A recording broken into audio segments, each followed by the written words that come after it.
Iowa authorities are investigating after a woman came forward claiming that her father has killed and buried between 50 and 70 women on their property in Thurman, Iowa. Donald Dean Studey died in 2013.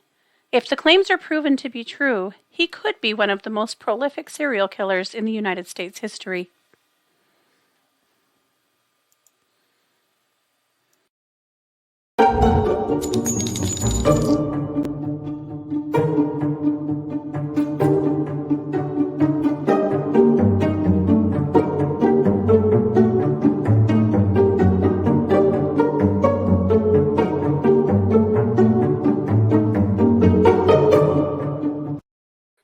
Hey, everybody, and welcome to True Crime, the True Crime Squad with Katie Weaver. I'm here with my sister, co host, and partner in crime, Kristi Brower. Hello. Hello. Hey, everybody. Can you believe I almost called us by our old name? You almost Wow. did. I mean, it's been a few months now, but hmm I get it's hard. Every once in a while, it wants to pop out for me too. I was deep in thought about the case that we're presenting today and also some clips that I saw a Yes. little while ago from the belligerent turd circus going on in Waukesha, Wisconsin right now. Oh, Uh, And yep, I just went on autopilot there for a minute, but I think I'm back. yeah, yeah. So, Darrell is really at it again in the courtroom, isn't he? holy moly. I don't know what that judge is going to have to do to debrief from this. I don't know if a 6-month vacation to the Bahamas would do it. I just I. don't know. It might be early retirement. It might be what would do. It's what would send me into early retirement. My Right? God. And she needs like some serious accolades and yeah, pizza parties or whatever they do, but Right. she's gonna need them because holy shit. But She we'll talk is. about that more tonight on case updates. Yes, we will. Last week, I compiled some of Darrell Brooks's greatest hits from last week. We'll have a few more for this week, in case your blood pressure has not been able to handle watching this, which may My be God. true. I can barely watch it at all. It is so anxiety inducing to me to watch him and watch her try to wrangle him that I'm like, I just can't do it, man. The box Oh, sport of evidence today just yeah, put me over the top. yes, that was pretty hilarious. And the weird mother son dynamic that has emerged between the two of them is It's really very something. odd, and he just makes me so anxious. I hmm just, oof, yeah, hmm Yeah, it's something. So we'll get there. That's not we even what this will. episode's about. It's just where my head's at because Right, I've never right. seen anything like it. Sort of unforgettable. Totally. However, this is our Wednesday episode, Yes. and we have so much happening today. So this episode rolling out now. Then tonight we'll be back at 7 p.m. for case updates, and directly after that, we are having the makeup cold read party to make up for the cold read that completely failed on us in September. So if you're a Yeah. cold read party attendee, make plans, come. That'll be around 8:15 Mountain Time, we'll let you know. Hmm. And we're doing things a little differently. We're now presenting a case to you, dear listener, and then Hmm. also allowing you to present some cases to us. So, Yes. a little different than we've done it in the past, but we really like the new format. We think you will too. So, That's a lot of fun. be sure to come. But in the meantime, we've got all kinds of stuff to do. But I We do. didn't even ask you, how are you? Doing pretty well. I was really puzzled about I wanted to do something sort of Halloween themed for my segments for tonight's show. hmm However, I don't want them to be murders, and I was looking for like kind of funny, cool stuff, and I believe I have found it. So I'm excited about that. You've cracked the code. Yeah, Okay. Well, this is going to be quite the episode. I'll just say I that think it right out of the is. gate. All righty. Well, then I'm going to kick the mic over to you to kick us off some weird crime time. Absolutely.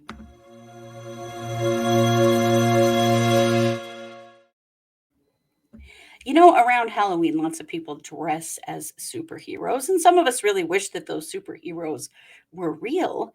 And yet, did you know that across the globe, there are actually people who dress as superheroes and patrol the streets of their cities trying to do good and stop crime?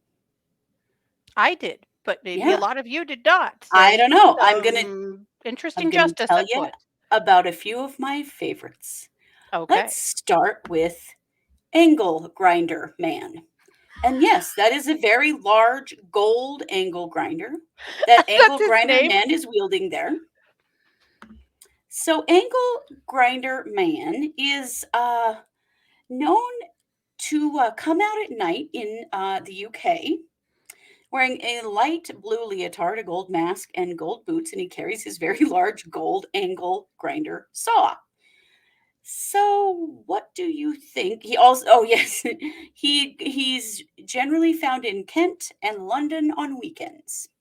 So, Angle Grinder Man, whose identity is yet to be determined, fortunately, because he is, in fact, breaking the law doing what he's doing. But what he's doing is he is going around and freeing people's cars that are stranded by wheel clamps, or they're around here, they're called boot. They're called a boot. So Yeah. they're put on your car if you've had too many parking tickets or you're parked in an illegal spot, and then you cannot move your car till you pay the fee to have your car freed. But sometimes in Kent and in London, Angle Grinder Man shows up to free your car. Wow. What I want to know is, Angle Grinder Man, when are you gonna come here? Right. Rexburg has a really big problem with the booting. Because I live in a university town that the population of the students literally doubles our town. Yeah. The parking wars are ridiculous and terrible. And there has been a real pattern of booting cars, whether they really deserve it or not. The jury seems to be out a lot of times about whether a car was supposed to be booted. Mhm. Um, the state of Idaho actually found booting to be illegal and told Rexburg they had to stop doing it. And Rexburg said, nah, we're going to keep it. Yeah. So they still boot here, even though the whole rest of the state says, nope, that does property damage. You can't do that. Well, But they do maybe it Angle anyway, Grinder Man wouldn't even be illegal in Rexburg then. right? These are illegal bootings. He'd be a state operative, I guess. Where is Angle? I know a guy who could become Angle Grinder Man in Rexburg real easy. I'm just Mhm. saying. It's true. It's true. You just got to get the right spray paint to To spray that paint your angle angle grinder. grinder. Right. Yeah. Also, somehow have a way to plug it in when you're walking around town. I don't Well, know. that's true. Maybe his is motorized. I don't know, like Rechargeable or gas something. powered or something. Yeah, Well, maybe so. Gas powered, that would make sense. okay then, Inkle Grinder Man, rock on, I guess. Well, let's talk also about Captain Australia. Captain Australia is a father of two. He's in his 30s. He's good with animals, has a green thumb, and has been on a mission since 2009 to prevent crime in his city of Brisbane, Australia. Now, his costume is based on Kick Ass. That's a comic book and a movie. And then he added the at symbol on his chest. I don't know who Kick Ass is, but some of you may not. Or I mean, I don't, but some of you may. He carries with him on patrol his flashlight, a cell phone, and a video camera. And that cell phone looks like a early 2000s Nokia. Yes, it kind of does. And I have to say, I don't know how old this picture is of Captain Australia, but Captain Australia is a self professed master of judo, jujitsu, kung fu, and karate. He's also an amateur boxing champ, and he's skilled in parkour and a master escapeologist. He's also knowledgeable in criminal psychology, hostage negotiation, and counterinsurgency. His only flaw, he is afraid of heights. Oh, so that's why he doesn't fly then, I'm assuming? Apparently, that's why he doesn't fly. But yes, he is trying to rid Brisbane, Australia of crime. Wait, so what does he do? Does he actually fight bad guys? Drag them into the station? Knock He 'em out? How? Like what? so he does. He doesn't engage generally, but he does take video and report things by calling 911. Oh, So, you know, well, rock on, Captain Australia Man. I like it. absolutely. And with that, I will kick the mic back to you for some breaking crime news. Okay.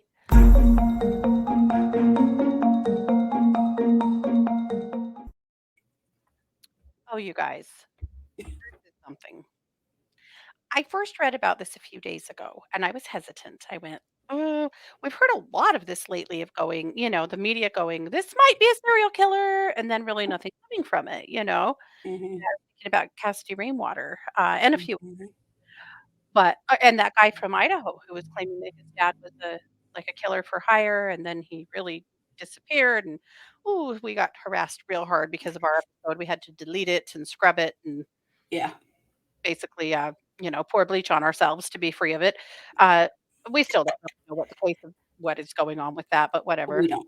F that guy. But anyway, Yeah, but it's happening again, yeah, except for that this one is catching a lot of national traction. So we decided that, yeah, we're going to go ahead and report on it. yeah. This is one of those stories. So there is a woman named Lucy. In for the sake of the articles that are being written, she's going by her maiden name, which is Studi or Study. Mhm. And so Lucy has said that for 45 years now, she has been telling people that her father is a serial killer and Mhm. that on their land in Thurston, Ohio, that he, for as long as her or most of her life, was killing 5 to 6 women or more yearly, and 2 men that she knows of on their property.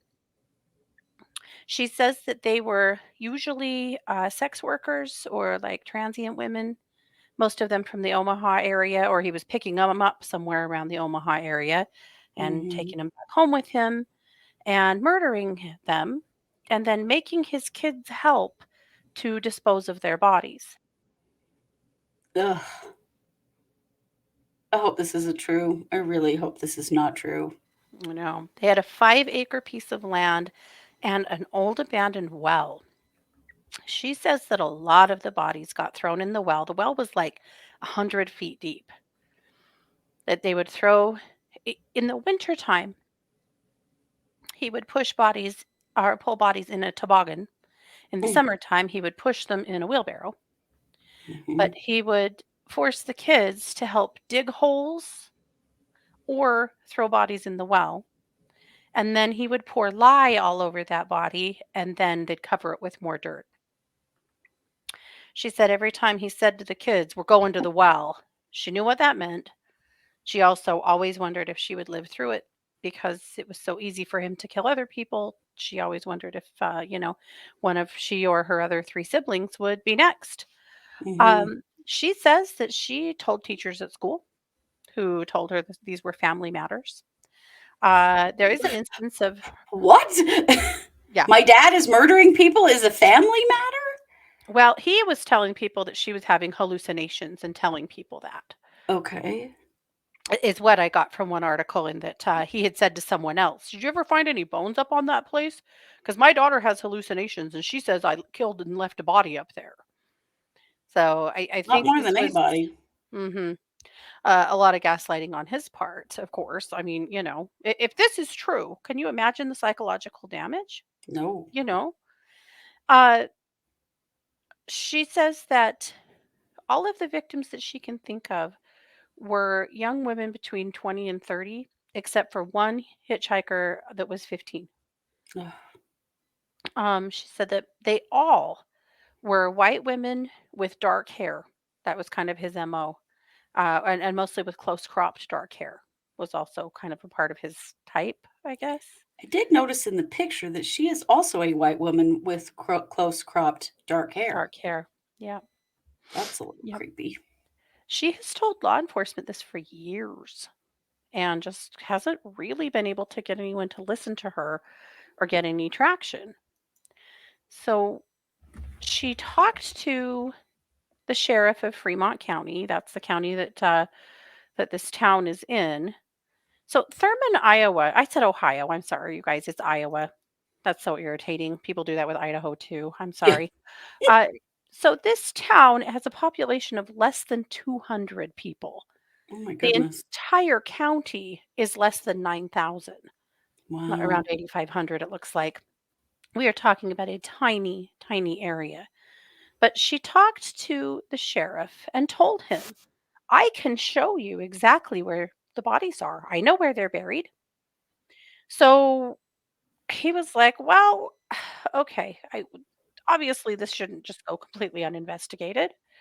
And she gave him a lot of information that he felt like seemed really credible. So he went to this property. Now, bear in mind, her dad died in 2013, Mhm. been gone for 9 years. The property has long since been acquired by other people. Mhm. Got permission from these people to come check it out. The well has been filled in Mm. and has been for some time. But she goes out with the sheriff and with a handler that has two cadaver dogs and starts pointing out areas, and the cadaver dogs just start hitting Yikes. right and left. And the sheriff is telling the news that he believes her. This is Newsweek is the probably the first big org to run a story on this. Mhm. And he feels like this is true. In fact, he said, "I believe her 100% that there's bodies in there." Here's the deal: the well will take $25,000 to do some preliminary testings. It will be around $300,000 if they have to dig the whole thing up. Holy hell. This county's entire operating budget per year is a little over $1 million. I Oh. mean, it's just an enormous, enormous financial undertaking. Hey, And the Diesel sheriff, Brothers, we've got a job for you. no kidding, because he's dad or the sheriff dad, not the dad, the sheriff is not backing down. He's like, "Hey, if we can get some credible, you know, evidence that there are definitely bodies down there," he said, "I'll break the county to do this." Mhm. Because she says she believes there are 50 to 70 bodies buried on this property. And Yikes. like he said, if that's true, we could be providing closure to All those families. all of those families and finding out who these women were and what happened to them. Yeah. Now, one of the things that's kind of, he's like, there's just not that many missing people from Omaha. But these could be women that were transient. It could be that he wasn't just in Omaha. The kids Mhm. weren't with him typically when he was gathering his prey. And so she couldn't know for sure. Right. And it also could be, girls that were being trafficked that weren't from that area at all, you Well, and know, that maybe were never even reported missing. mostly that. Yep. Hmm. Mostly that. Yep. So that's kind of where things stand for now. She said that he, at one point, they were wheeling some woman to the well, and he said, "This bitch deserved it." Ugh. Yeah. Does she have siblings? Yes. And what do they say? So two siblings, as of now, aren't talking. The other sibling killed himself when he was 39. Oh, But that's not well, all. that doesn't bode well for this situation. Well, Donald Studi, your study, Donald was married twice. First wife apparently hung herself with an electrical cord, Oh. and the second wife shot herself in the head. Oh. Oh dear. Hmm. Boy, this is starting to sound a little more credible with every fact Hmm. here. Yikes. It's bad. It's so bad. Yeah. Mm. So two different dogs identified the same spots. Wow. The dogs are both Australian cattle dogs or healers. Mhm. Their names are Jojo and Jetty, and they both scented remains at four locations. And in the last location, particularly, they had multiple hits. Wow. So basically, telling them that there is definitely decomp in the area in multiple spots. I mean, that doesn't typically just happen. There's not Right? just a scent of dead bodies just all over the land. That's not really true. I mean, they're Right. hitting on something. Mhm.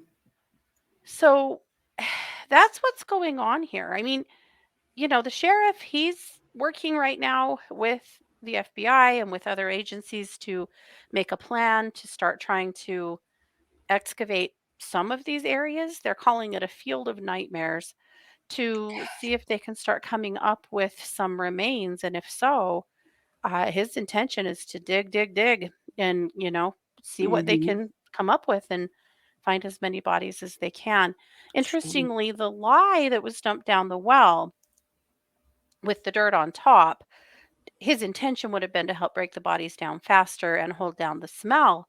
But because of the way they were placed, if there's really bodies there, Mhm. scientists are saying it could actually have preserved the bodies. Oh, wow. It's possible that down in the bottom of that well, there's a bunch A of bodies that could be identifiable. whole pile of mummified bodies. Wow. It's possible. Oh Yep. my god, that is a Halloween nightmare. Look, can you imagine the people that have this property now? No, they're probably like, "Yeah, we're gonna just get out Yeah. of here." So she said her dad was a heavy drinker. He was very quick to anger, had a really short temper. She was terrified of him, and the other kids were too. She said that he would sometimes stab or shoot people, but she said he preferred to smash their skulls in by kicking them. Oh my god. Hmm. She actually knows how he Horrifying killed them? that she knows this. My god. Oh, he would murder them in the trailer they lived in on the property. Mm, Like, he didn't hide this from his kids at all. and What? right. He's well known to law enforcement. He's been in trouble for DUI. He's been in trouble for violence. The police said that everyone knew you didn't respond to anything at his house alone because he was very scary and had a really scary temper. And he was pretty well known in the area for being a pretty, volatile, violent guy. Right. But why would no one have believed her knowing that he was that kind of person? Why did no one in her community have a The- red flag about this when she talked about it as a kid? It's a If bunch this of backwoods bullshit, from what I can see. Mhm. That because she'd even has told police in the past, and they told her that memories of children aren't that credible. These are some pretty specific details, Yeah. and extreme trauma, really sears those memories in. Hmm. The sheriff said that when they got to the land, that she took him directly to where the well had been. That is Mhm, not there now, but she knew exactly where it was. And mhm. then some other spots too, where she said that she has vivid memories of bodies being buried, and that is where the dogs hit. Wow, I And mean, it's that's hard to think that she's just cooking this up or hallucinating or this is just mental illness, run amok when she could be that specific and that correct with the dogs. right. That is interesting. Wow. Mhm. Here's Well, we're what gonna need to she keep an eye said. on this for sure. I'm going to share one paragraph from the Newsweek article, and we'll link that one and a couple others in the show description. But she says, "My father was a lifelong criminal and murderer." She said that he used multiple aliases and changed his last name. Initially, it was Study, Sudy, and then he added the EY later. Oh, She said he would run drugs and guns with others. He would hide them in hollowed out trees on their property or for logging and then truck them across state lines. She said he visited Arkansas a lot and that he would pass through inspection sites with ease because he would have his children in the seat of the truck with him. oh, wow. So people would never question. Oh, Hmm. Well, he was up to all this criminal activity. Yeah. yikes. She is trying desperately to move on with her life, but feels Mhm. like until the truth is really told and some families start getting some closure because of his crimes, that she can't really relax. She can't really rest because she knows all of this stuff, Mhm. and needs to be able to unload it and needs the truth to be told. Sure. So that's what we know. It's not a lot. No. It's not a lot, but we will watch it and see what happens. gosh, it's just terrifying to me to think that things like this do happen, you know, Hmm. in especially in really remote areas and very small areas. I mean, the population of people here is so small. Anyway, Sometimes, and I'm not saying this is true or not because I don't know, mhm, but sometimes in small towns, this is exactly the kind of thing that would happen because no one would believe that a local person would do this. mhm, And, like I can see that, like in a small place, yep, particularly that people would, we have a tendency to think that people from our town or our community would never do such a terrible thing. yeah, But it turns out that people in our communities do terrible things every day. yeah, yeah, truth. Wow. Yeah. So that's what we know. We'll definitely keep an eye on this and keep you guys abreast of what we find out. But I felt like this was a really interesting story to share and to keep an eye on for that very reason, Christy. Besides the fact that there could be, 50 to 70 bodies. I mean, holy shit. Even if there was Yeah. one, I would say that, but 50 to 70, Right. uh, wow, that could solve a lot of cold cases and Sure bring a lot could. of families some closure. But also, like you said, there could be a whole lot more of this out there than we know. Yeah. And there If probably is. if this is true, this may lend credibility to other people who have told similar stories but had difficulty getting anyone to take them seriously. Hmm. Or difficulty proving what they're, Hmm. yep, yep. Interesting. All righty. Well, there you have it. So I'm going to turn the mic back over to you. I know you have a little more weird crime to share. I sure do.